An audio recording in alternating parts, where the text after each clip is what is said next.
Praise the Lord. 2 దినాంతవృత్తం 20వ అధ్యాయం 15వ వచనం. మీరు భయపడకుడి, జడియుకుడి, ఈ యుద్ధం మీరు కాదు దేవుడే జరిగించును. హల్లెలూయా. అంటే భయపడకుడి, జడియుకుడి అంటే ఎన్నో విషయాలుగా భయపడుతూ ఉంటాము.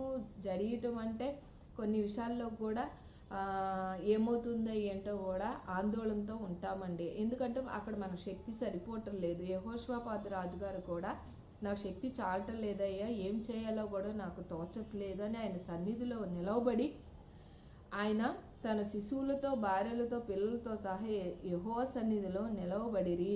అప్పుడు ఆయనకు వేడుకొనగా, దేవుడే స్వయంగా మీరు భయపడొద్దు, ఈ గొప్ప సైన్యంతో మీరు భయపడకుడి, జడియుకుడి, యుద్ధం మీరు కాదు దేవుడే జరిగించునని చెప్పిన దేవుడు మనతో కూడా మీరు దేనికి భయపడద్దు, జడియొద్దు, యుద్ధం మీరు కాదు నేనే చేస్తానని ఎందుకు అని చెప్తున్నాడంటే, మనం ఎన్నో విషయాలుగా భయపడుతున్నాం, జడుస్తున్నామండి. నాకు శక్తి సరిపోట్లా, నా బలం సరిపోట్లా, ఎన్నో విషయాలుగా కూడా పోరాడుతున్నాం. అంటే యుద్ధంగా అంటే మనం పోరాటం అండి. అంటే యుద్ధం అంటే ఒక పోరాటమే. ఎన్నో విషయాలుగా సమస్యలతో పోరాడుతున్నాము. అది ఆర్థికంగానా, ఆరోగ్యపరంగానా, కుటుంబ సమస్యలతోనా, మనం వెళ్తున్న పరిస్థితుల్లోనా కూడా మనం ఎంతో పోరాడుతున్నాం. ఆ యుద్ధాన్ని మనం కాదు చేసేది, దేవుడే చేస్తానంటున్నాడు. ఆమెన్. ప్రతి ఒక్క విషయంలో కూడా ఆరోగ్యపరంగా ఏమవుతుందో అని భయపడుతున్నారు. మీరేం భయపడద్దు, నేను నీకు తోడై ఉన్నాను. ఎటువంటి విషయాల్లో చింతపడద్దు, నేను స్వస్థపరిచానని సెలవిస్తున్నాడు. ఆర్థికంగా కూడా మీరు దేనికి చింతించద్దు. ఎక్కడైతే మీరు పోరాడుతున్నారు, ఎక్కడైతే మీరు దేవుని సహాయం కోరుతున్నారో ఆయన మీరు భయపడద్దు, జడియొద్దు అంటే అన్ని విషయాల్లో కూడా ఆయన సహాయం మనకు దయచేసి ఉన్నాడు.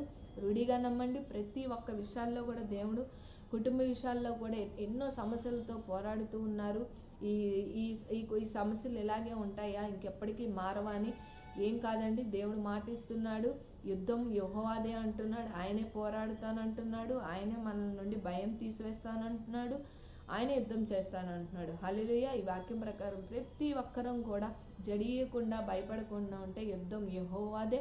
మన పట్ల ఆయన యుద్ధం చేసి ఉన్నాడు. ఆమె ప్రతి ఒక్కరి విషయాల్లో కూడా, ప్రతి ఒక్కరి కుటుంబంలో కూడా ఆర్థికంగా, ఆరోగ్యపరంగా, కుటుంబ సమస్యలతో ఎక్కడైతే పోరాడుతున్నామో, ఎక్కడైతే దేవుని జయాన్ని కోరుతున్నామో, ప్రతి ఒక్కరి కుటుంబంలో కూడా యుద్ధం యెహోవాదే. ఆయనే మన తరపు నుండి యుద్ధం చేసి ఉన్నాడు అంటున్నాడు. భయపడొద్దు, జడియొద్దు, మీరు కాదు, యుద్ధం నేనే చేసి ఉన్నాను. అన్ని విషయాల్లో కూడా దేవుడి దీవెనలు సంపూర్ణంగా పొందుకునే వారముగా, అన్ని విషయాల్లో కూడా ఆయన ధైర్యాన్ని సంపూర్ణంగా పొందుకొని మరింతగా బలంతో, శక్తితో జీవించే వారముగా ఉందుముగాక.